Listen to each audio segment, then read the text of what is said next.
At binalikan ko ang aking site mga bro. Ito ang sign sa site ko mga bro. Oh, ito mga bro, ito oh. Heart siya na para lang siyang pinakinis. Ito mga bro. Tapos may X dito.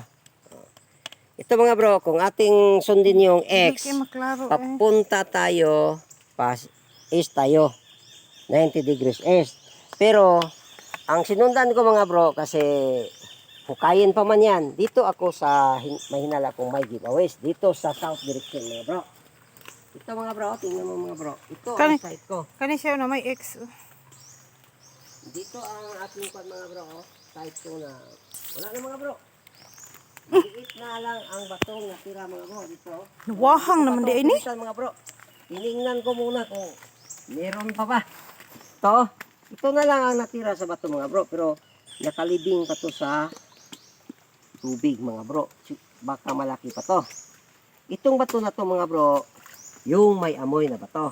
Itong bato na to mga bro, para tong minasa. At doon mga bro, doon, yung bato na may ulo na parang ulo ng pagong. Ang direksyon ng mata niya dito sa may bato. At saka mga bro, dito naman sa bandang doon mga bro, doon, may counter sign si mga bro na ulo ng palaka. Nagpapunta rin dito sa bato na to. At saka yung may heart mga bro doon na parang pinakinis lang, ang south direction niya dito. Kaya ang main sign dito mga bro, doon sa pinakatas, diamond, 180 degrees south direction, dito nakaposisyon.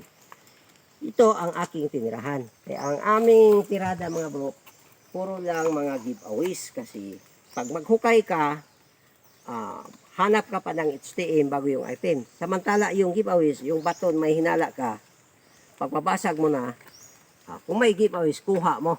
Yan lang mga bro.